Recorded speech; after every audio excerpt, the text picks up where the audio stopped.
Seraph and Ninja, I want to see in the LCS. Yes. So I almost don't care if shady dealings happen. I hope they just win and don't have to think about it. And mind you, they got an upgrade in their AD carry. OHQ was really hyped up and hasn't really shown up yet. Mm-hmm. But Freeze... Yeah, Freeze is great. Freeze is great. Freeze, again, is one of those classic, clean-up AD carries who... he's a better Apollo. Yeah, exactly. And sometimes that gets criticized being clean-up AD carry, but that's the player you need. Right. That can really... With a hyper carry like Ninja and Seraph. Yeah, exactly. Beautiful, yeah. It's perfect. And, so I kind of want to see when I guys make it back in for that reason. Yeah.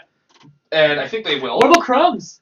Crumbs, I think, is terrible. Canadian. But Crumbs has shown up in the last little bit with his early game. I think he there was actually an article that I read recently by him. And it was really interesting. It was really fun to me because of the whole Ember thing. Mm-hmm. And then Crumbs comes out and says, I've been jungling for so long. I've been playing. He is one of the veteran LCS players. Mm-hmm. Way back. I think I might be wrong, but I think season 1. I think season 2, to be honest. But he was a top player at the time. Yeah. So it might have been season 1. Right, maybe. So he's been in and out of the LCS for a long time, but he's never really been top of the charts ever. He's always been a middle of the pack jungler, and then as time went on, that went down. Yeah. Right.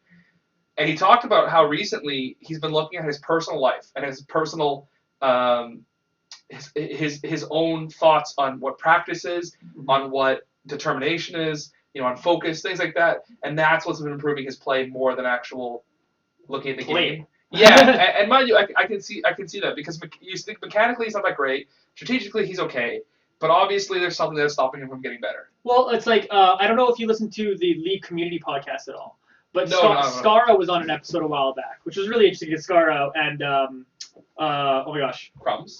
Other guy, former jungler who's played with Skara. He's I will dominate. LCS caster. Oh my gosh, Canadian. My God, my brain is. Anyway, whatever. Anyway, I'm gonna pass that point. Because now I sound like an idiot. But Kobe. No. Oh my God. You played it. Jat, yes. It's CLG Jat, yes. Jat. I forgot Skara was CLG, yes. Anyway, so Skara and Jat were on the they were rock solid. Yeah. Rock solid. They were on the League Community Podcast. This was weeks ago. And Skara talked about kind of the end of his playing career, and it was him grinding a crap load of solo queue because he thought, okay, that's what's gonna make me better and keep me in the LCS and make my team better and be able to carry Dignitas to the NA championships, whatever. Mm. And then he goes, that was actually one of the worst mistakes. This is not me quoting him exactly, but I was like, well, that was a mistake that he made. Because in reality, it was mindset that was holding him back. It was mindset that was holding his Dignitas team back. And in the moment, he thought, I just need to play 100 games a day and be able to play it. And he was playing an unreal amount, like Korean amounts of games, and near the end of his career. But it wasn't enough to keep him in the LCS and keep him playing. Mm-hmm. But a lot of that too was because he didn't have that support and he didn't have that mindset and he didn't have that other side of preparation that really at the time, because this is season 3. He goes in his tires right after when he steps down. At the time, you don't have the Weldons and people really life coaches as right. much. And I think that goes now even still doesn't have anything aside from an actual strategic coach. Yeah, exactly right. So that's starting to form in the LCS and starting to form in professional gaming in general. So it'll be interesting to see because everyone always goes, careers are really short in esports because it's tiny muscles in your wrists and you just lose your honestly, I think we're going to eventually start seeing players have longer and longer and longer careers as they have different kinds of preparation that's not just playing the game over and over. It is true, and I think the aspect about the short career thing I do want to touch on, I think a big argument of that is just the gameplay span. Mm-hmm. League is the one outlier. Yeah, League and Counter-Strike. Yes, Counter-Strike I'd even argue no. I think Counter-Strike's a little offensive, yes. Yeah, well... But Counter-Strike has the same issue that Halo and Call of Duty for a while. Right. And much in bigger spans, but Call of Duty and Halo, they change every year. Yeah. Every other year. And so you had pro players who, they might have been great at, Call of Duty, Modern Warfare 2. Right. Modern Warfare 3 comes out. I can't remember which one that came out after, but Modern Warfare 3 comes out. And they just can't pick it up. Right. Because it's a different game. It's close, but it's a different game. But even Counter-Strike, I know you're talking your point, but even Counter-Strike, it's not really a different game, Global Offensive and Source. Right. They're just things updated. But a lot of people told me the same thing, where they played from Source and they couldn't just convert that over to Global Offensive skills. And it was just because they played so much of Source, they just, for whatever reason, the skills that they had in that game just didn't carry over. Right. Okay. And fair enough. so I think goal offensive, yeah, because goal offensive is much longer lifespan, and we're seeing that already. And I think that's just because of the way the model is now, Mm-hmm. that a lot of businesses are trying to get longer lifespans out of their games. Right. Which is good in some aspects. Like look how long StarCraft, the original StarCraft lasted. Yes, StarCraft is, again, one of those outliers, Mm-hmm. right? But it's one of those things that's like, there's going to be a point where League dies. Right. You know, like, you don't want to say it, I don't want to say it, but it's going to happen. There's going to be a time. But I think that League is the one outlier and that it's going to last longer than most. Oh, yeah. And I think that that's why you're starting to see these people like sports psychologists come in, because they realize now you can invest in something. You can invest in something because the value you might get out of 6 months working as a sports psychologist might be a month's or a year's worth of revenue, versus that, you know, you might not have a job in 6 months. Right. Right. It's a very different risk versus reward. Right. That's true. And we're jumping off topic. We're totally off. We're way off topic. So going back to the Challenger Series, or to the promotion tournament. Promotion, yeah. Mind you. TK versus Dignitas. I'm hoping to see Dignitas win, because I think they're a team that, especially with this roster right now, I think they're LCS level. It's funny because I think we talk about this a ton. I do think Dignitas is terrible. I think they're awful, but I think they're that team that's like just a little bit of fine tuning. Yeah, their micro play just needs to be that way there. I think a better top laner and a better jungler would fix that team immediately, because Shifter is a manageable mid laner. He's never done poorly. He's never done great. He's one of the best farmers in LCS, though. Kiwi Kid, I actually think is okay. Right. I think Kiwi Kid's pretty good. And I think, from my understanding, that he's very vocal in the game. And he's also an incredibly positive source of energy, which you might underestimate in League, right? That they're, having a positive source of energy. Apollo, I think, personally, is the stand-up player of Dignitas. Oh, yeah. And I've been saying his praise for the past year. I think a Team Impulse, who's vastly underestimated, same with Adrian, their entire bot lane was vastly underestimated, because Apollo is not a carry. Mind you, he's stepping up in Dignitas and being a carry, but Apollo is like the Freeze of North America. Right. Mind you, Freeze is now in North America. But he is. Like, he farms like a beast. His team fighting is probably top 2 NA, I think.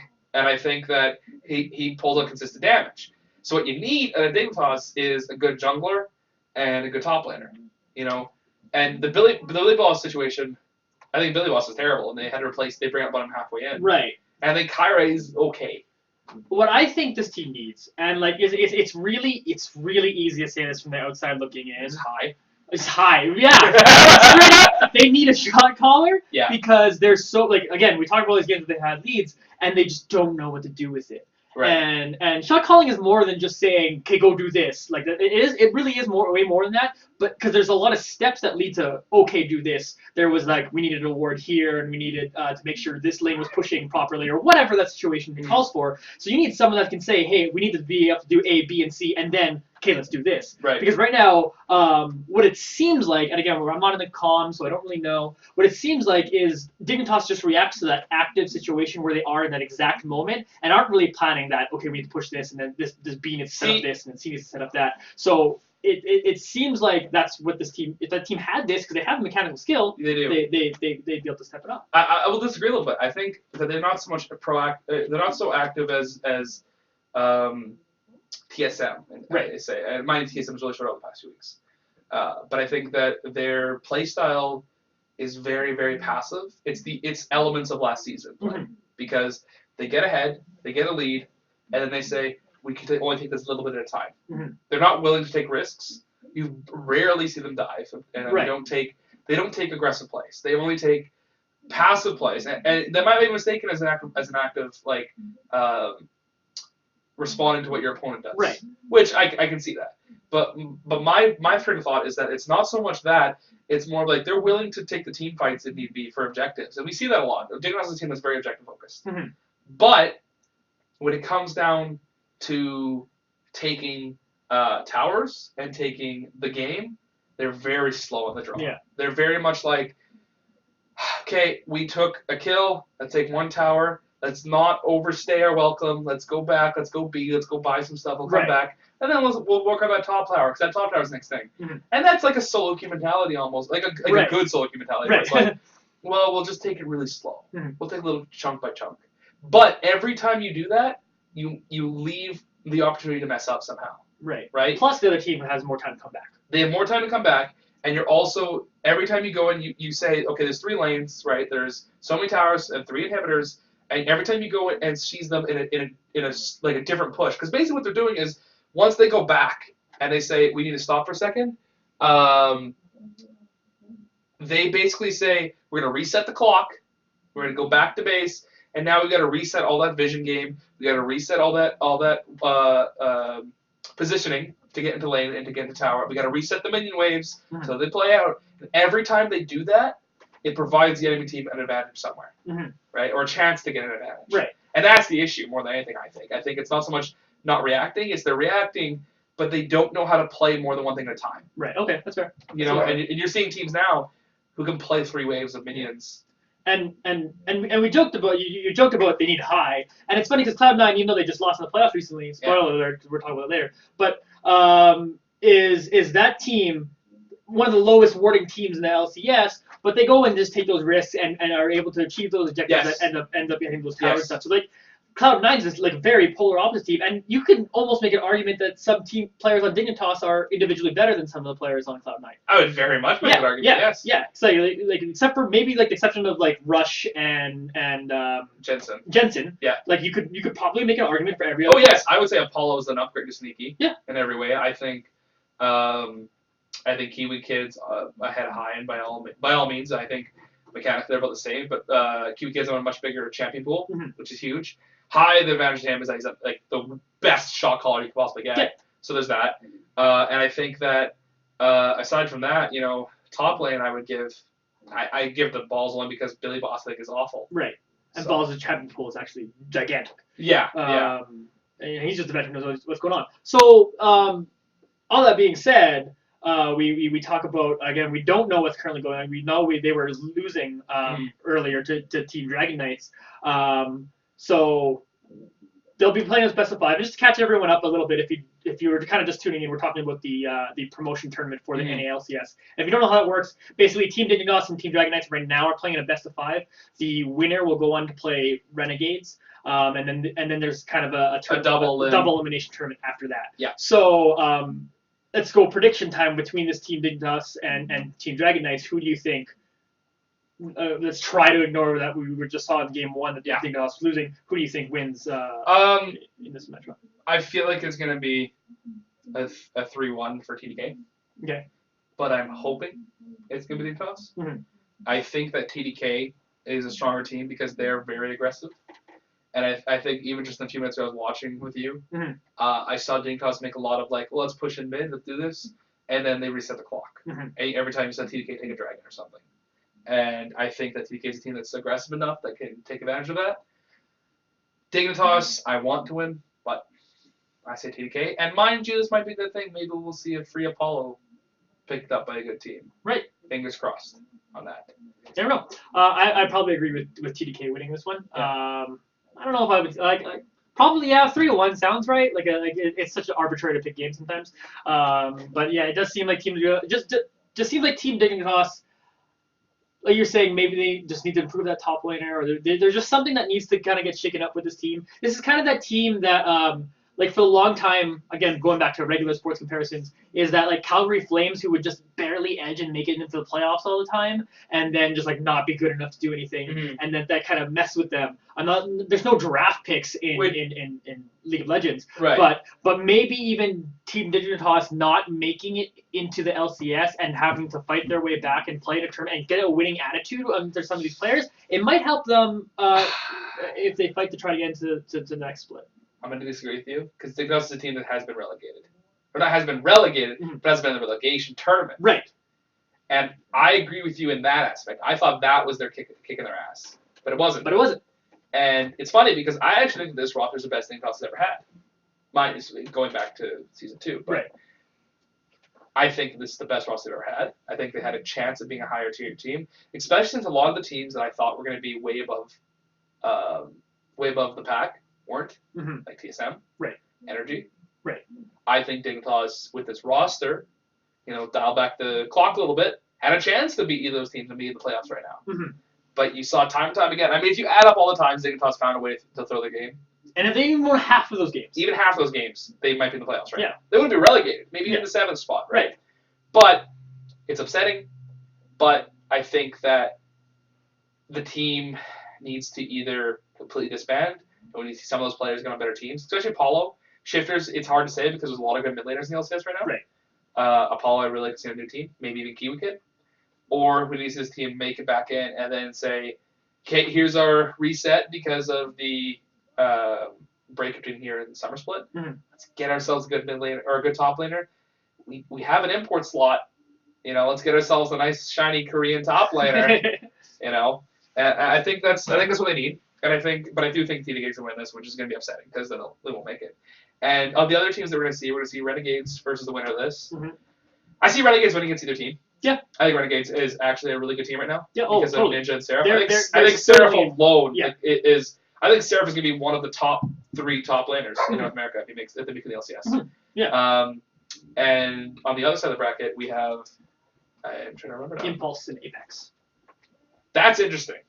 I'm gonna straight up say Apex. Mm-hmm. I'm gonna call it right now 3-0. Cool. I'm okay with that prediction. Apex is this team that brings in a bunch of former LCS players. X Special's on there. Keen's on there. Keen's one of my favorite guys, not currently in the LCS. Because he's so weird with the meta. So weird. He's the guy who the Hackero mid lane. Yeah, exactly. Hacker mid lane. He's the guy who styled playing Urgot against Bjergsen, and who at the time Bjergsen was wrecking everybody. Urgot. And then just started the meme. They have 2 huge. It's funny because they have Shrimp, who I think is an amazing Korean import. He's a challenger import that was brought in, who's actually really good. But they also have 2 huge names. Mm-hmm. They have Police and Eve, who are top of the LCK at some point. Right. I'm trying to remember which was which, because I forget which was which, but I believe Eve used to play on Samsung. I don't know off the top of my head, to be honest. One of them played for Samsung. Right. They used to play as a substitute when it was the big Samsung White team. Mm-hmm. I think it was Samsung White. And they substituted for them. And that's huge. For those you don't know, Samsung White and Samsung Blue, the year that they were together, when they were allowed to have 2 teams in the LCK, Samsung White and Samsung Blue were the top 2 teams in the world. It was everyone else in the world was here. There's gaps here. Here's Korea. Here's North America. Here's Europe. Whatever. Here's all the teams in the world. Here's Samsung White and Samsung Blue. They were and it was this whole thing where it was their coaching is insane. They had 3 coaches, 1 coach per team, and this head coach that helped both teams. And apparently, the World Championship came down to that match. It was who's going to win? They ended up fighting each other. It was who's going to win, Samsung White or Samsung Blue? And the winner ended up winning Worlds, Mm-hmm. which was White. And sadly, the organization blew up because of the Samsung was refusing to pay the premiums they want to pay. But this guy was a substitute in that gaming house. I don't care if he never played a single freaking game for that team. Mm-hmm. The fact he was in that gaming house when that was there is huge. Yeah. Is huge beyond belief. Well, yeah, that's like preparing under just preparing in the best conditions. So maybe you're not playing in the front line, you're not there, but you're learning to. And this guy's gonna be a household name in NA for sure.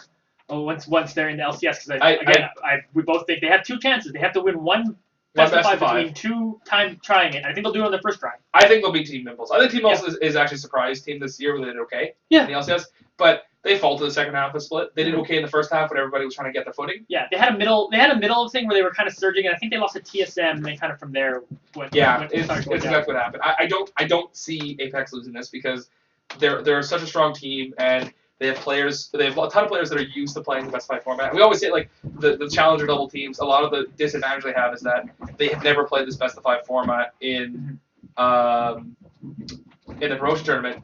But this is a team full of veterans who have. Yeah. So I see it going 3-0. And don't forget St. Vicious is their coach, who's an LCS veteran himself and has brought teams from Challenger and just brings them to. He's the guy you call if you want to get out of Challenger. Yeah. Yeah, You and know? he can do it as a player, and he can do it as he's definitely gonna be able to do it as coach. Because I really really like St. Fish. He's a super smart guy. If you ever watch, he does I think he still does it. A patch rundown. Well, on his stream he'll do VOD reviews of games, and then he'll just tell you. Oh, like, really? Yeah, I would love to see that. it's great. He'll tell you what he thinks about what happened. His patch rundowns are really good too. Yeah. Where he talks about like when a big patch comes out, Yeah. what's going on, and it's like, oh, it's interesting to hear what he says, Mhm. and then he Just coughs super up smart. along. If you just want to get like, and he's good about putting it in words that are like fairly easy for anyone to understand. Yeah. I think the only reason he doesn't like get like caster time as much or whatever is because he likes doing. He's very crude too. Yeah. As a person, like, yes. he's very crude to the point. But you like there was an interview, I think it was an AMA of Apex, and it was really interesting hearing what he had to say. They talked about actually why they have Shrimp and Eve, who are two vastly different junglers, but two are way beyond like they're LCS level. They're way beyond Challenger. The reason they have the two of them is because apparently, and they never really talk about who's funding this team. But St. Vicious always says they they were willing to give us a house. They were willing to pay me this. And he talked about, there was one really funny comment where he talks about how, like, if you taken LCS offers and, would you take them? And St. Vincent said, no, because I like helping challenger teams, and I'm getting paid way more now than I would be in the LCS. Yeah. So it's like, okay, somebody big is making this team, and we don't know who. Yeah.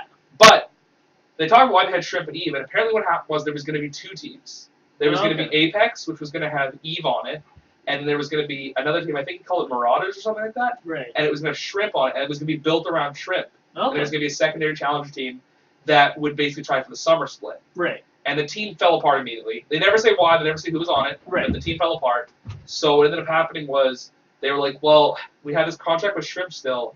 And Shrimp, honestly, is a huge LCS, a huge advantage. And again, I think he's LCS level. I think the smart thing here is probably, I'm assuming here, that if they qualify for the LCS, either they're going to keep them, which I don't see happening because I don't think there's enough of an advantage to have two junglers. Right. But I think that you might see a nice buyout cost for Apex. Right. Because there's a lot of teams right now, like Dignitas, like Renegades, who could use a good Korean jungler. Right. And they'll take the side between Eve and Shrimp. What's the option? What are they going to sell? And they'll probably sell one of the two. I wouldn't be surprised. I wouldn't be surprised. Makes a lot of sense to me. Okay, we got to move forward from the challenge series to talk about the LCS if we can. Yes. But let's finally the case. So we have again 3 teams can make it from Team Dignitas, Team Dragon Knights, Renegades, Impulse, Apex. Who are your 3? Apex, Renegades. Oh man. I hope Dignitas, but I've already said TDK is gonna win. I'm gonna say TDK. I think Team Impulse is gonna make it. Yeah, I agree with that. Probably, I don't know. It's tough. I want to see Team Impulse and Team Dragon Knights play against each other. That's a very real possibility. If Team Dragon Knights can beat Dignitas and then lose to Renegades, I think that would be a very interesting test of fight. I agree. I think if Dignitas can beat TDK, I think Dignitas can beat Team Impulse. Okay. I think TDK and Dignitas are better than Team Impulse. I think whichever team wins this matchup gets into the LCS. Because I think they're going to beat Impulse. Cool. I think Apex is going to destroy. I think Apex is just going to win against Impulse and they just move on. Okay, so moving on from that, let's finally actually go to the LCS and talk about that for the rest of the hour. Oh man. Should we jump over to EU or jump or stay at NA for now? Let's go over it all. We're terrible at predicting things. Yeah, we're awful at predicting. We're completely awful. I think at this point, LCS is like the WWE. It's scripted. You're going to see at the finals, it's going to be TSM versus CLG again. Yep. From last year. And you're going to see Double Lift rip off his shirt and have a CLG shirt underneath and Steel Chair Bjergsen. Because I'll be honest, I remember last week talking to you, and I said, I think I was incredibly confident that Cloud9 was going to destroy TSM. Cloud9 was going to destroy TSM. I said it was going to be close. I said they were going to walk it. Because I was like, you're like, oh, it's going to be close, it'll be 3-2, but it's probably going to be Cloud9. And I was like, no, they're going to walk them. It's going to be... And to be fair, the first game, Cloud9, the first game, they walked them. Because I was like, what's going to happen? You're going to see Rush walk, run laps around Svenskeren. Which he did that first game. And he did the first game, and I was like, and I remember you messaging me, you're like, look at this, he's like, oh, Svenskeren's caution the game. And I was like, yeah, that's what I said would happen. Yeah. And then the second game, you saw a switch go off, and it was like, what happened? And it was like the TSM joke of old, where they lose the first game and then they win the rest. Which is it's funny. Oh. I'm just saying like, this is the best of 5 team, and the funny thing is like this roster is very different than any TSM roster. Like again, Bjergsen's they only kind have of the one only returning guy, player. from last year. Yeah. So like, to expect that the same is actually a little bit unrealistic. But for me, I just felt like, well, these are a bunch of veteran players. They'll keep it close and be able to make a series out of this and ultimately lose. That was my prediction on that. Instead, all of a sudden, they lose that first game very handedly. The second game, they kind of just steadily win in kind of an old TSM way. Yeah. Where you just kind of like... You saw Cloud9 slowly just like walk down, like go downhill. Until eventually that third game, TSM just wrecked Cloud9. I think Cloud9 just had no They gave up at that point. Yeah. There was actually, it was funny, every game I was watching, in the pick and ban phase, I talked to you about this last week, where I felt that TSM has a terrible pick and ban right now. Right. And I think Cloud9 has an okay pick and ban. Yeah. And I talked about how they messed up against Team Liquid, but I was like, I can see TSM winning because of that, but I can't see them doing it again. Right. And the second game you saw, and every game you saw a blind pick for Bjergsen. I was like, okay, you got it by them the first. It happened in one game. They're gonna blind pick Azir again. Yeah. There's no way this is gonna happen again. And then you see it happen time and time again, and it's just like, Cloud9, what are you doing? Do you have no notes on what to do against Azir? Once again, they walked it sneaky, brought out the Jhin against a Janna Corki matchup that is awful. Yeah. And he did it again, and it was just like that really didn't work against Liquid, and now you're doing it against TSM, who like arguably might have a bit of strong wild lane. They had too much of a power play where they thought Jhin was just OP. Yeah. And it's not. And the answer's already been given. The Janna Corki, like you said. Mm-hmm. And they have the answer to beat it, and you're walking into it every time. It's like, it blows my mind. It was the head against the brick wall. Especially since like they couldn't figure out what to do. Yeah, especially since their coach is Lemonation, who sits there with his book, and this is a team that back in the day would outpick everybody with Lemonation with his book and then doing all that stuff. Yeah. And they for whatever reason, at least the past 2 or 3 weeks, they just can't pick. There was actually, I have to say, in all fairness though, I feel like TSM had one of the best team comps I have seen recently. Mm-hmm. They ran it twice in the last 2 games, I believe, or maybe it's all 3, but I think it was the last 2 games. No, you know what? It was the second, third game. Third game. I thought it was one of the strongest team comps I have seen in a long time. And if I was going to baseline right now, I'd be taking notes. This is a team comp I think is unstoppable. It's just so you can play it right. It's a team where they ran an Azir mid every time. Mm-hmm. Mind you, I think the blind pick Azir was incredibly cocky, but then when you look at the team comp, I get it, because they had a very, very, very strong team comp, but I'm just surprised Cloud didn't have an answer. They would run Azir mid, Kalista, AD carry, I believe, both games. Mm-hmm. The support was the one game, I believe it was Janna, and the other game, I think it was Alistar. And in the one game, they ran Poppy top, and the second time it was Maokai. And then their jungle, it was Nidalee, and then it was Elise. That Maokai. I just want to say right now, Maokai's really strong. Well, he is. It's a tank meta. You build Iceborne Gauntlet and everything, you win. Yeah. But he didn't build Iceborne Gauntlet Hunter on his build anyway. Just because I'm looking at it right now, I didn't remember. Oh, okay. But, yeah, he just happened to not build it. But anyway, still. Yeah, and so this is the one comp where they ran the Janna, Kalista, Azir, Nidalee, Maokai. Mm-hmm. Now, I talked about this with somebody else on TeamSpeak recently. You know, I was talking to somebody about like why this was an amazing team comp, because you have, and somebody said to me like, well, they have too much AP, they don't have enough AD, and I was like, no, you're thinking too small scale. Right. The big picture, you have one of the highest team fight damage threats possible in this game. Mm-hmm. You have Azir and Kalista. Both of those champions have one of the highest team fight damages you could possibly get in the game. Mm-hmm. The only one that beats it is like Kog'Maw. That's it. There's nothing else. If no one touches Kog'Maw. Right. If no one touches Kog'Maw. Again, I'm saying long-term damage. Right, this is like, if you were to put a team fight that lasted over, what is the game plan for this? Well, you have 2 damage threats, and then you get tons of disengage and tankiness. Well, look what they have. They have Janna. They have Nidalee, which again makes sense because they tried to basically get around that early game. Plus, Nidalee was the first pick, and Nidalee's almost always the first pick if you can get on that blue side. Right, because I think Nidalee's very strong. But again, it was, and I think they built her somewhat tanky, if I'm right. Yeah, they do Iceborne. There you go, and Rod. So they build her tanky, and the idea is basically as long as either Azir or Kalista survive, you win. That is it, like done.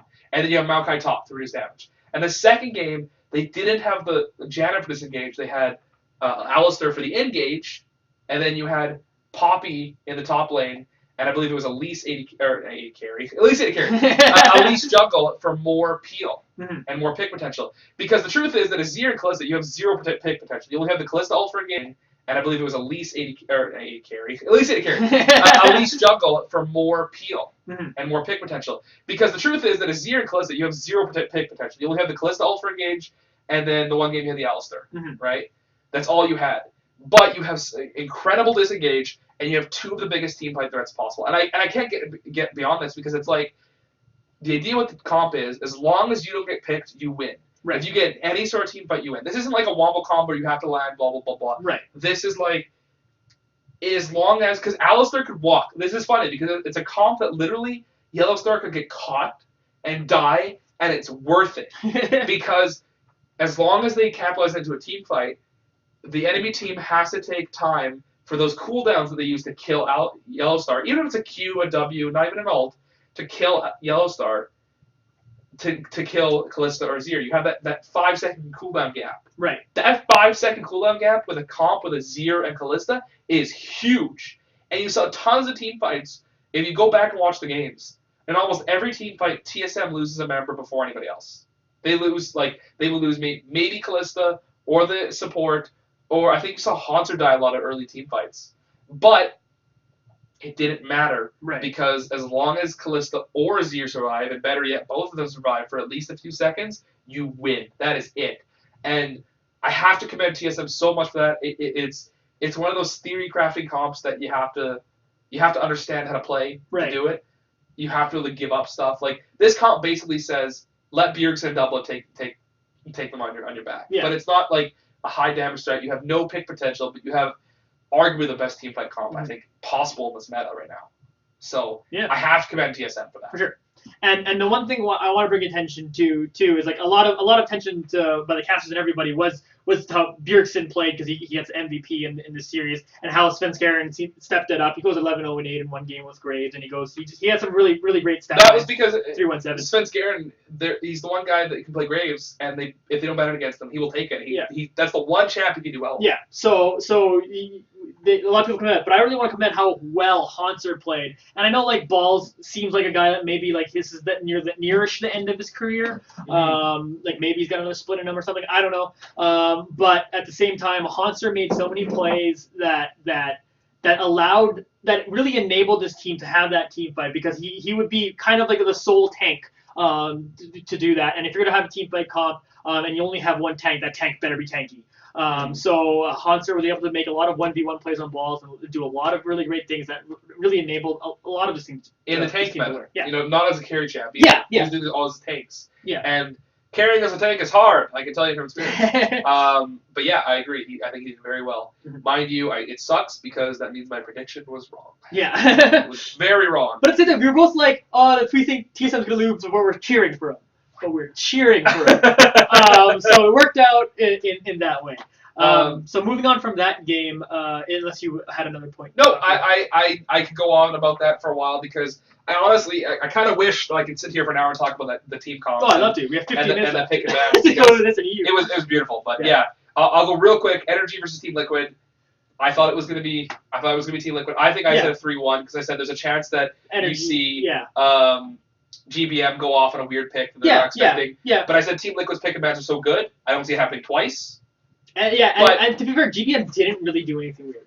No. But I said if there was going to be a game that Energy was going to win, it was going to be on the back of like an odd pick, like Urgot mid. Like he did get his favorite character in Orianna the first game, right? But it wasn't good enough. No, and I think Team Liquid walked them. Yeah, Team Liquid the shot calling was amazing. Yeah. In Europe though, again, it was another WWE scripted Fnatic wins, and it was like I'm surprised because I had said to you last week, and I've been saying for a few weeks, I think Vitality is the best team in Europe. Yeah. And here they are losing, and I can't even give it to them and say like, oh, we're new to best of five, because these are all former LCS veterans. Yeah. They've all been, like, I mean, a few of those players have made it to Worlds, Mm-hmm. Oh, right? yeah. In Hajarn and Kasing. So it's like I can't even give that to them. Mm-hmm. But they didn't do very well. Fnatic, mind you, stepped up. We saw Spirit go off, which was nice. Yeah. I think. And we said that was their win condition that we talked about before. We're like, if Spirit can be on his game, then this Fnatic team had a chance, but we still felt like Vitality was going to win anyway. Yeah, and because I felt like Vitality in a best of five would have more options. Mm-hmm. Because as long as they can shut down Spirit, you win game. Right. Because Forbidden and Reckless are okay, but they can't carry a game on their backs yet. They're not that type of key team, right? And Reckless is also doing a lot of shot calling. Right. So if you get him behind, that's even tilting them even further. Yeah. Because you can't shot call. You feel like Crowd, you're behind. You're like, I can't shot call. I can't do this. Mm-hmm. Vitality has such an open-ended comp. Like their teams or their players, are so good in their own right that I feel like you could play off the back of any of them. Yeah, and we felt like there was no weaknesses. Right. Like there was like what is like you look at this on paper and you're like, okay, what's Fnatic going to exploit? And there wasn't anything. I know. However, it happened. In reality, in playing the games, Fnatic just showed admittedly this was the one series that I didn't watch as much as because at the time I was like not quite able to get to most of these games. But from what I did see, it was like if you took name bars off of people, you're like, oh, this is Fnatic. This is what Fnatic has always done. This has always been Fnatic. Yeah. So just I don't understand it. Again, they stepped up at IAM at the right time and were able to get the second place, and somehow they stepped it up at the right time and able to play in playoffs. Again, like you were saying, this is the WWE, and all of a sudden, that face that's been losing all month is winning at WrestleMania. Yeah. It was like, oh, let's joke around and we'll throw a bunch of games, and then we'll make it up in playoffs. Yeah, there you go. And apparently it happened. So, and I love the joke that it was the long con. That was just like we have to make things look bad so that we can come back and be the comeback kids in the finals. And it's like, but now they face a more. I'm having a moment here. G2, yeah. Which I think is going to be a much harder matchup. They should still lose that one. Again, they should still lose that one. But mind you, I think that Trick is a better jungler than Spirit. Right. I think Trick is really good. Trick is amazing, and I think that if Fnatic's win condition with Spirit getting ahead, it's going to be a much harder game against G2. Mm-hmm. But G2 does have the added disadvantage of never playing at best of fives. Right. I don't think any of their players have. Kikis has. Okay. Because he's played for Unicorns. Right. But that's it. So, speaking of Unicorns, before we move on to that, let's just quickly just touch on Origins and Unicorns. This was the one game we disagreed on in our predictions. You called... I said Origin. Yes, and I called Unicorns. I said Origin in a closer one. Yeah. Origin ends up dominating this one 3-0. Yeah. And all the weaknesses we saw in Unicorns, we thought they were going to be able to cover it up with their strengths, but it just actually came down to Origin actually taking advantage. I think a lot of it was more I thought Origin was going to be terrible. I thought Unicorns has a lot of flaws. Mm-hmm. I think that they're a team that are smart in their play and that they know their flaws, mm-hmm. and they try and play around it. Right. Origin was a team that was like, they didn't know how to play around their strengths, and they just the solo queue. Right. And I think they talked about in an interview, actually, Power Eel said that if they started losing, they were going to bring an XPK. If they had lost the game, they were going to bring an XPK from the beginning. Then they did. Well, they did. Yeah. They didn't lose a game. They didn't lose a game, so they didn't have to. So they didn't have to. But it's one of those things that it's almost a bad thing to say that, because it's like, well, now we know. You don't have actual faith in Power of Evil. You don't have faith in Power of Evil. And I think that... The thing is, they should have never said it. They should have tried to word it where it was like, we would consider it. And then you just do whatever, like... you see that in coaches all the time. It's like, you consider every situation or whatever. Right. So, what I think happened here, and it was the one thing that I thought Origin was going to go in favor, and it happened with TSM, and so it happens with Origin here, is that tank meta that comes from the top lane. Origin was able to bring out so as on the Gragas. I'm staring at it. Which is funny because we talked about how Soaz has played the carry. Yeah. And the tank meta was hurting them. But then suddenly you see this flip in mentality where Silas is now playing tanks. Yeah, so he plays the Gragas and he plays Poppy twice, and just simply wins that matchup. Yeah, and it's funny because Cabochard was playing really terrible with Gangplank, if I remember correctly. And he couldn't get any barrels off, which was Vizisachi. Why do I keep blah, blah, blah, blah, blah.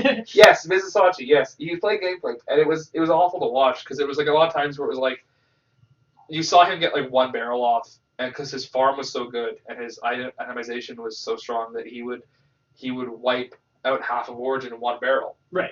You know, and then he wouldn't get another barrel off in another 10 minutes. It was awful. It was like, what are you doing? Like he mistimed a lot of barrels. I saw a lot of he would do the chain reaction, but then Origin would snipe the barrel before it would proc, and it was like, oh god, it's painful to watch because it's like the pick becomes essentially useless. Because if you can't use an entire skill part of a character's kit, it's useless. Yeah. Imagine playing Karthus not being able to use the R button. That's what happened because he was playing Gangplank. Everything else is okay, but that and I don't think I say that's going to win the game because it's not. There's a lot of other issues that happen there. Yeah. But it's one of those things. It's like, well, you're playing a very strong champion. Well, you're doing a lot of damage, but if you can't land any of it, means nothing. Yeah. And a lot of things too to kind of like maybe even piggyback on that point was that like Unicorns of Love gave up a lot of early leads. They did. And gave it to the wrong person all the time. I remember the first game, Sven got an early kill, and then it was just Sven's game from there. And Sven just played solid the rest of the game, but it just that first game for him stood out because he was on that Lucian and was able to carry a lot. And then just like they just kind of always seem to find a way to fall behind. Even in the second game, they actually were ahead for quite a bit, but they had a lot of scaling going on with Origin in that game and just wasn't able to play with. Yeah, it was something that like I remember watching it, and there's a few team fights where you see them engage awkwardly, and then it was just like it was one of those things where I didn't feel like either team deserved to win in that one game because you saw like Origin would just like whiff like Veil Souls and stuff, and it was like, oh, okay, well, all right, well somebody's gonna win this game.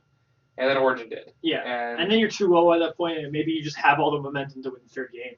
And I think it's one of those things that Unicorns, the stress got the best of them. Yeah. I think. I don't have to say the whole series, but I do think the later games did. Yeah. Because they started showing up less and less. And we were both saying last week that we really like the future of this Unicorns of Love team. They should get this best of 5 experience and hopefully grow from it. You would like to have seen them take a game so they get more of that experience than just like lose 3 games and then you're out. Like it's harder to learn lessons from that, I think, sometimes. But I still think this Unicorns of Love team can be very, very interesting next week. I do as well. I think that with if they had Diamond Procs, this might have gone differently because they lost Diamond Procs halfway through the season. Right. I think that Lulex is not a great jungler for this team. I think they need to carry a jungler like Diamond Procs. And mind you, if things go well and the visas go, better for Diamond Procs, that he can come back into the European LCS. Yeah.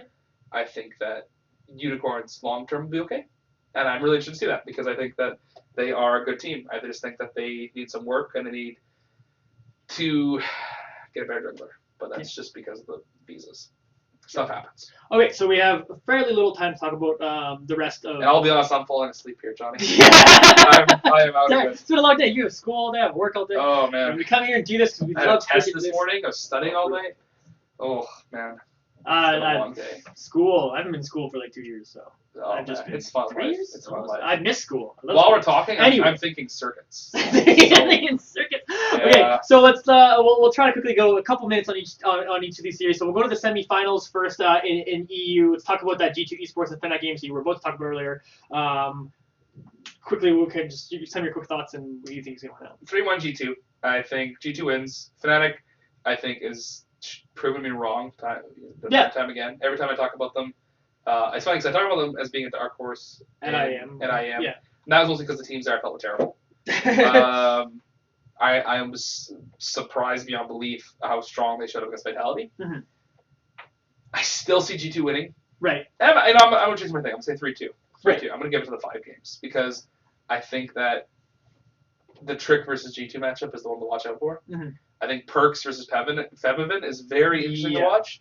I think it's incredible to watch, but I think that the Trick, and maybe this is being the juggler of me, the Trick versus G2 I think is going to be The Trick versus G2. The Trick versus Spirit matchup. The jungler matchup is the one that's going to matter the most because I think that they will set the pace of the game, and Spirit very much sets the pace of the game for Fnatic.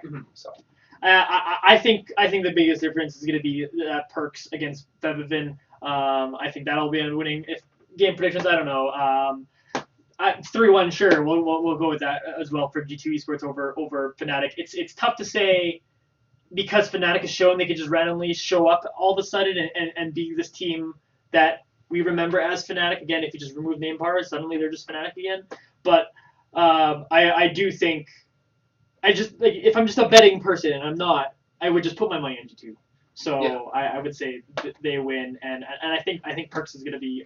I think Perks is gonna show that he's gonna start flexing and try to show that he is among the best EU mid laners currently in EU. So I agree. And moving on for that, the last matchup is Origin versus H2K. Origin versus H2K. I like 3-0. Origin. Yeah, I think H2K wrecks them. 3-0. I think they throw in Power of Evil. I think they get slaughtered the first game. Origin tilts off face of the earth, throws in H2K, and then I think that H2K is a team that will be able to destroy them with or without expecting. And I think that Origin is a team that once their foot's on the back pedal, that's it. Yeah. They can't play from behind. Yeah. I don't think Origin is going to get these early leads. I don't think Sven is going to get an early lead on Forgiven. And Soaz is going to have a tough matchup. I don't think so. Yeah, I don't think Soaz is going to be as strong as he was in the previous matchup. And if those two are your main sources of being able to carry this game, I don't think that's just going to come to fruition. I agree. And then I just think HK's macro game is going to be better even if things are close. So yeah, I think HK is going to roll through Origin. But again, this is WWE internals. Yeah, we're going to see Origin in the finals versus Fnatic again. TSM versus CLG. But speaking of TSM versus CLG potentially happening, quickly jumping back to NA to talk about this to end the show. Let's go Immortals versus TSM. Immortals has to win, right? There's no way. There's no way they don't. I'm thinking about it. All right, what can they do?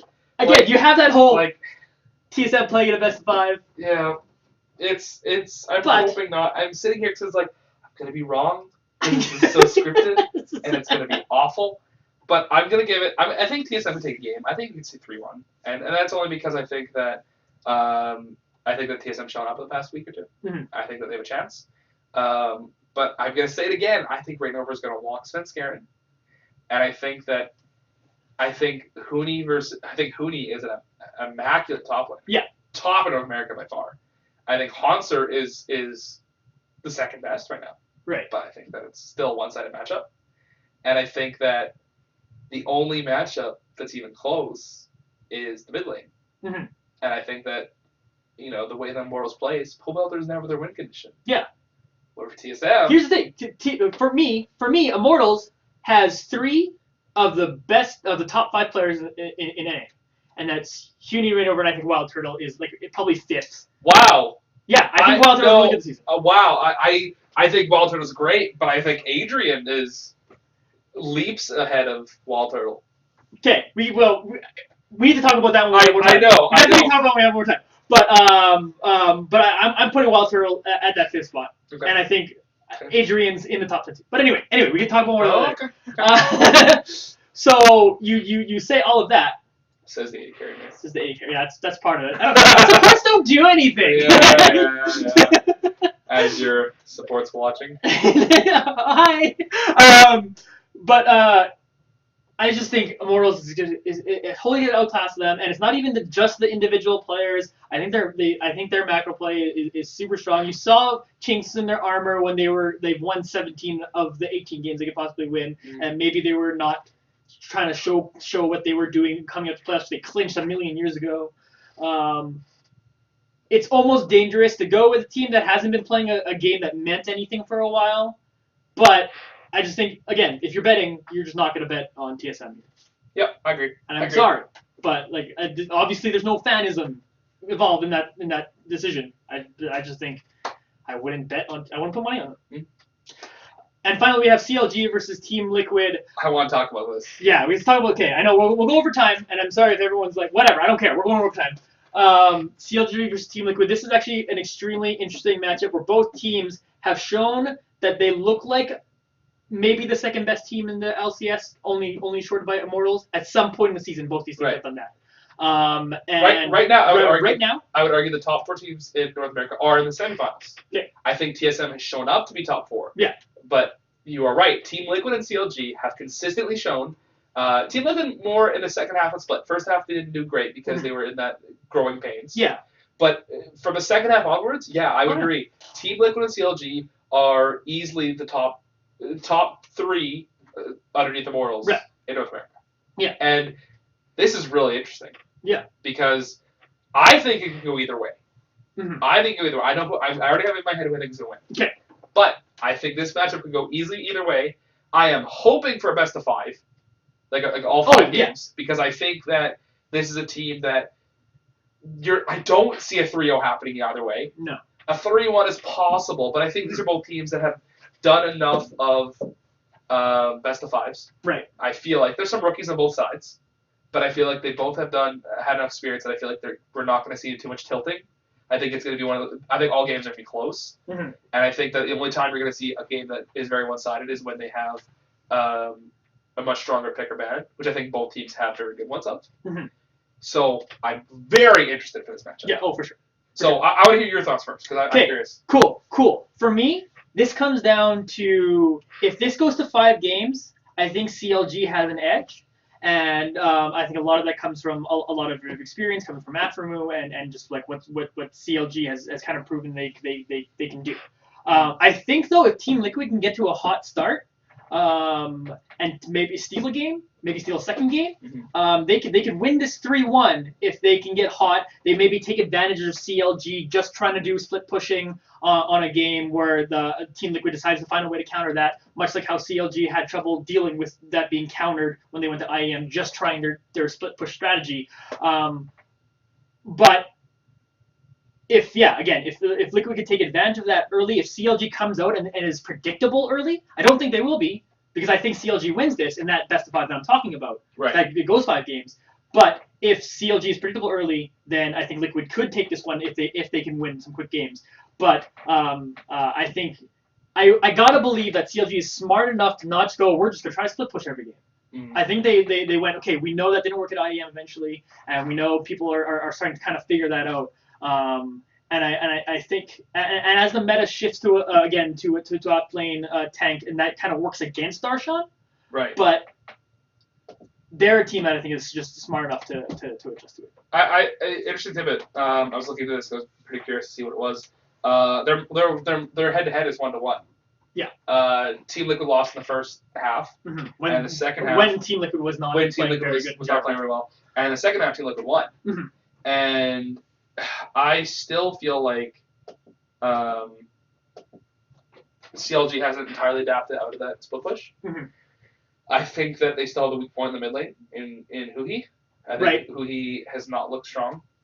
I don't see this changing, especially since he's playing against Phoenix, who I think is a very good mid laner. And I think Stixay, again, hasn't shown up yet. I think the only time he looks good is when they're playing against bad teams. And I don't think Stixay knows how to play from behind. And I think you're going to be playing against one of the best bot lanes in North America right now. And mind you, I've said this before, I think Aframu's a god. I think he's the best support in North America. Guaranteed. But I think that you're playing against a much stronger bot lane in that Matt is very good. I think mechanically he's actually pretty darn good. Yeah, I think Matt eventually is going to be in that conversation of best supports in the league. He might even already be in that conversation. Okay. I think he's just on his upward swing. He is. I think a big part of him too is his shot calling. And he's learning. Yeah. His shot calling is huge. I would agree. They're growing as they go. Dardoch is like the Cinderella story of Split. Totally. You know, some guy who wasn't even a challenger and suddenly he's like the second best jungler in North America. You're talking about Cinderella stories. Lorlo was really not good. He was not even good in the challenge when he was playing in a challenger team. Right. And somehow he ends up being on this. Like, he's not the best player in the team by any means, but somehow he ends up being on this team and belongs on this team. Yes, I think he fits the sponge role that Dyrus once filled for TSM. Right. Yeah. And then I agree with that. Mechanically, he's okay. He's not bad. Yeah. but he will never be your win condition, ever. But a team where you have Phoenix and Piglin, you have Dardoch, Right. It doesn't have to be. But he makes pressure. He makes so much pressure. Like, there was a match very recently where he was constantly getting ganked, and you saw at a point it was just like Team Liquid had given up on Lurlo. And it was like, that's good though. This is good. This is good because they're playing the Dyrus comp. Let Lurlo lose, let the rest of the map win, and that's fine.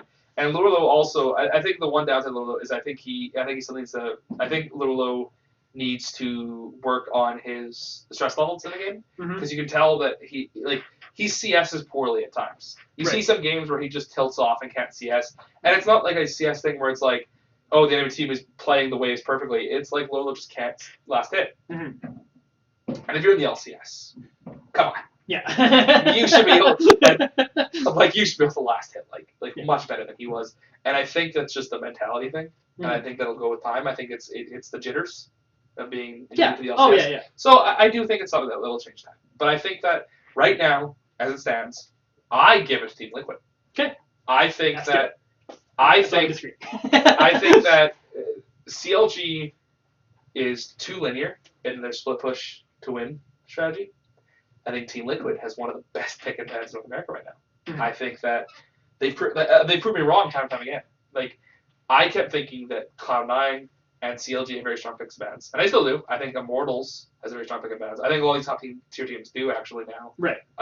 Aside from TSM, I still think TSM is bad except that one comp. Right. But in the head-to-head, I think that CLG has the downside of they play around Darshan in their picks and bans too much that you see.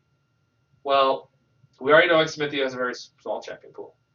He's going to try and pull Odir, so you're going to ban that Odir out. You might even ban out something like Echo, because you see both Darshan and Smithy play it. And I think Hugi played it recently, actually. I might be wrong. I've been mixing that up. I think somebody else did. But I think you're going to see an Echo ban or an Echo picked or something played around it. And then he maybe ban Alistar off Aphromoo. Already, it's just like, well, what do they play? Like, you're going to see Zion Spartan try and split push with something strong. Put Lorlo on something that's got high wave clear, like a ZZ Rot top laner. Something like Maokai, Poppy. Anything like that can just defend, you're fine.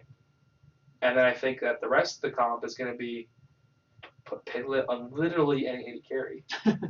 And Phoenix is very strong as well. I think that the matchup of bot lane and mid lane is just one-sided for Team Liquid.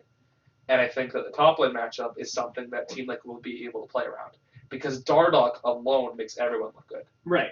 And I think Dardoch Smithy is actually very interesting because I think both of them are very strong junglers. I think the way I was kind of feeling you were going, you kind of like went there. I always gravitate to junglers. Yeah, well, that's fine. And I'm looking at this Xmissy and Dardoch matchup as the most interesting, as the most like this is where the game comes down to. I think because the kind of reason you're going there, Piglet is going to be stronger in that matchup against Stixxay. I think Aphromoo will try to find a way to try to even up that gap and at least not get Stixxay behind. I think for what I see, Darshan is just going to be better than Lorlo. So that leaves how Xmissy and Hughie and Dardoch and Phoenix interact and see who's going to be able to get that going. And I think Xmissy is probably a pretty underrated jungler in NA, as underrated as you can be being on the second place team.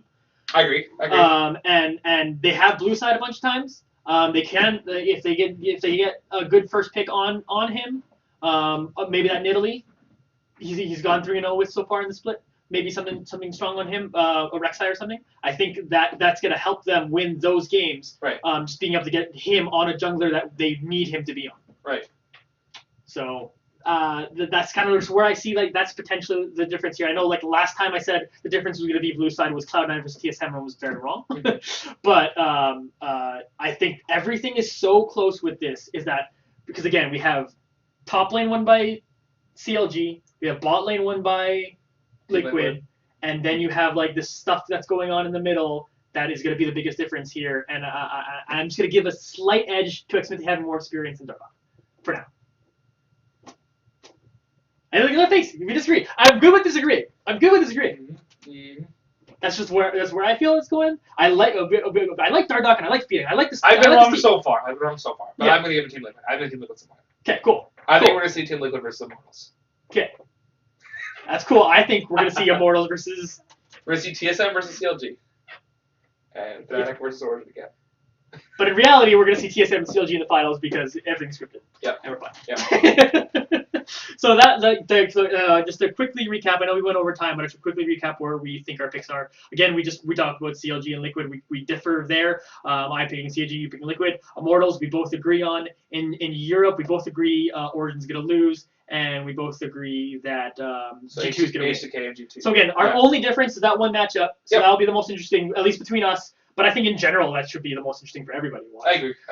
So I think Immortals and TSM is going to be hugely interesting because there's a lot of rivalry there. Oh yeah, And Wild Turtle formed to become You have this TSM. new team that's incredibly strong out of the gate, and then you have TSM, who's always been in the finals. Yeah. So there's a lot of interest There's lots of there. storylines going on there. These were both supposed to be the super teams. Former team of Wild Turtle. Yeah. Former teammate of Double F Pole Belter. Former teammate of Yellow Star, Huni, and Raidover. Yeah. Like there's lots of really great stories there. There's a lot of intrigue there. But in terms of just like if you're looking at the gameplay, Yeah, Team Liquid versus CLG. Yeah. Update before we leave. TDK is up 2-0.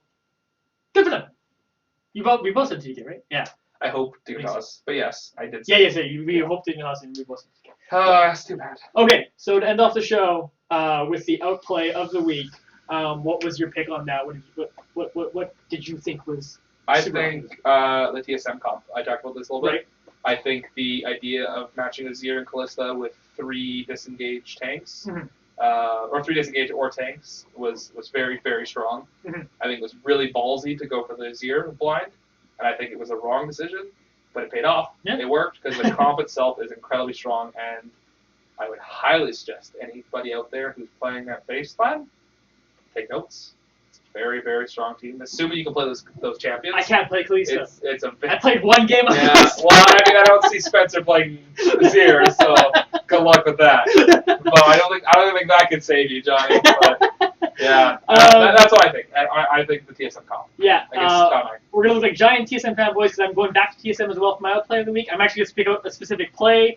I mentioned it earlier how I thought Hanser was actually a really good catalyst for this team, despite everyone else also doing strong.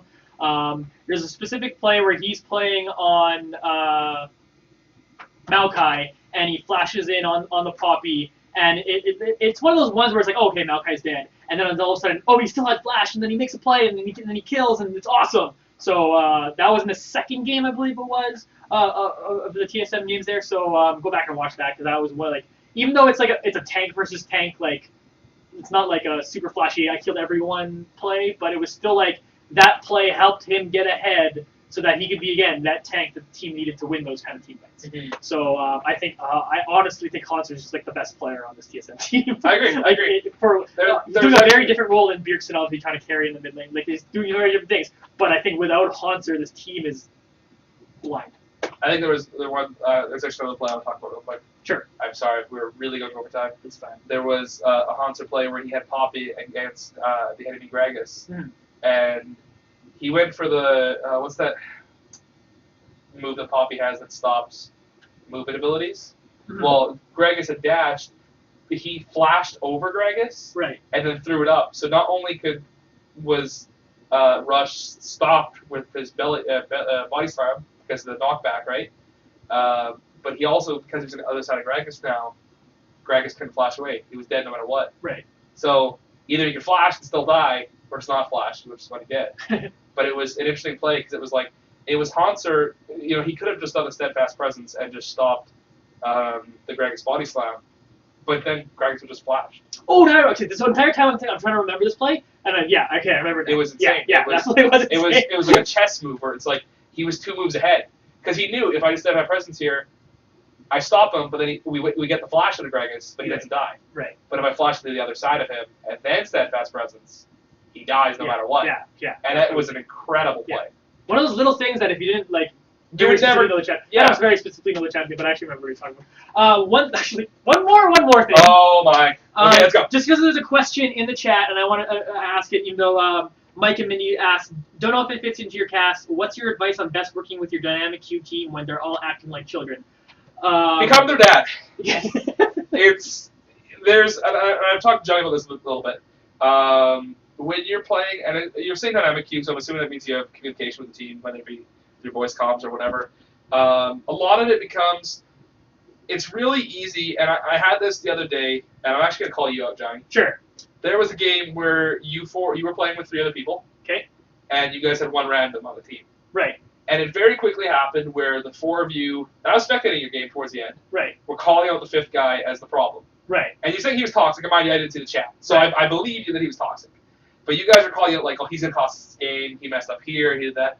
It's very easy to call out mistakes of people that you don't know when you have the group mentality of you have 2 or 3 people in your queue. You guys had 4. But when I was watching the game, he was playing the best in the team, right? Oh, yeah, great. No, yeah. Okay. And he was playing the best in the team. He was playing very well. He did make mistakes, but I would still say he played the best in the team. Okay. So when you're playing dynamic queue, you have to remember that you are able to influence the other people in your chat. Now, if you're going to influence them by berating the 5th person who isn't in your chat, it's very simple for you guys to all say, solo dynamic queue. Oh, sorry. When you say dyna queue, I think that you're in dynamic queue with your communication. So it's a little bit different question because what I was going to say, and I actually will finish my point real quick. When you're able to influence people verbally in a game, it's very important for you to be able to influence them in a positive way. When you say it's somebody else's fault, it's very easy for everybody else to do it. And when you do that, you're basically saying, whatever mistakes I've made don't matter because his matter more. And the truth is, it never happened. Like that is not true. You have because you'll never correct his future mistakes. You'll never correct his future mistakes. You're not going to change the world. You know, you're not Martin Luther King this one solo queue game. You know, but you can positively influence the people, and this can still happen in solo queue when you're chatting with people because sometimes people do the thing where they know they can't control their own anger issues or their own annoyance with the game, so they'll just mute people out of the blue, and that works for a lot of people, right? You'll just mute people and say, I'm getting annoyed, I don't want to deal with this, I'm going to mute everybody, and that's okay. But you can also do the opposite thing, where you can try to positively influence the game by verbalizing or through text saying what your win conditions are, what your not even trying to work each other. And if you can verbalize a win condition, whether it be like take this objective or whatever, or even just do the thing like, well, it's GG. It's like, no, it's not. Like we can win this. You know, there's always a chance. And the truth is that like if you're saying that you don't feed or you don't troll, it's just much likely to get trolled on a team. And when you have, like you're asking here, if what happens with you if your team's not willing to work together, the truth is it's just as likely for your opponent to have the same thing. And so we have excuses like that. I feel like it's always one of those things that it's hindsight's 20/20. And when you look back on it, you'll find an excuse for why the loss happened. The truth is, when you're playing a solo queue, truth is a lot less, but about 10%. 10% of the games you play, you are going to lose no matter what you do. It's just the way it is.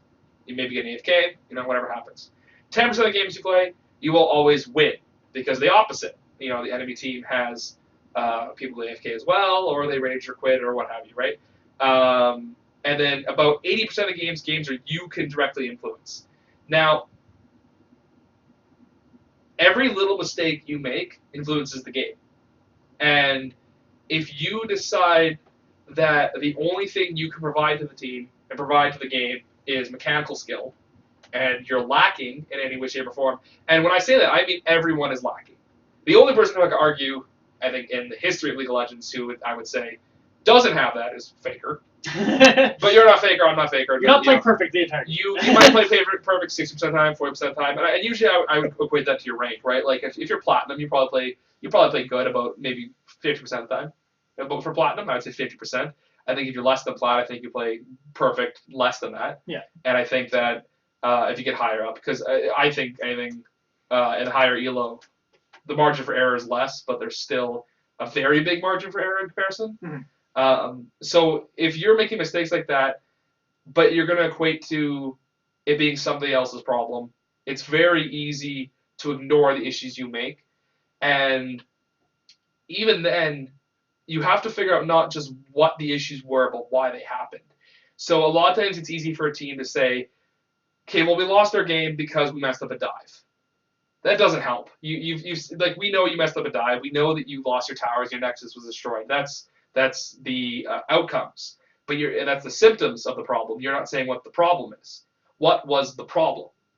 The problem could be a few different things. Maybe you mismanaged your cooldowns because you thought if you dived in, you had ultimate or you had flash, or you would be able to get your skill shot off, whatever, in time, and you mismanaged them and you died, or you missed skill shots, or you mismanaged your opponent's cooldowns, which could be their flash, their ultimates, things like that. Those are all things you have to take into account when you're getting into game because that will cause you to lose the dive. You don't lose a dive because you dive and it was wrong. Right. The truth is, if you're faker, if you assume all of your teams, like every person on your team is faker, you should always get off the dive. But there's some symptom that is why that was the symptom is that you didn't do it, and there's always some reason why you didn't. There's always some reason you didn't, and there's no situation where you were faker, right? Right. So you have to think, okay, what did I do wrong? Because that guy you're dual queuing with, aside unless it's Johnny here, who you're playing with, you will never play with him again. You know, just the way the game is, you'll never play with him again. So calling out his mistakes helps nobody. It doesn't help in any way, shape, or form. In fact, I usually go with the aspect, and I try to, and I will say that I don't all the time. And I'm really rambling here, and I'm sorry, Johnny. It's fine. But I'm just waiting to say my point. I'm biding my time for mine. But calling out his mistakes helps nobody. Because if you call out somebody else's mistake, you make yours less important, right? What you're saying is when you do that whatever he did caused more damage to the game than what I did. And it's very easy to do that because, and there are times where I've seen it happen where you get towards the end of the game and somebody gets caught out and that's the game. Mm-hmm. That is true. But it's not that guy's one decision that cost that game. Right. Right? If it was only that decision that cost the game, you guys should be within like an inch of killing the Nexus and you guys all have 0 deaths. Mm-hmm. And that one caught is what caused the game. If that happens, send me a VOD. I would love to watch it. Because it doesn't happen. And it never is just one guy that costs the game. Except for very rare instances. It's got to be you affect the game in such huge margins that you have to take into account what margins or where your error was, and that can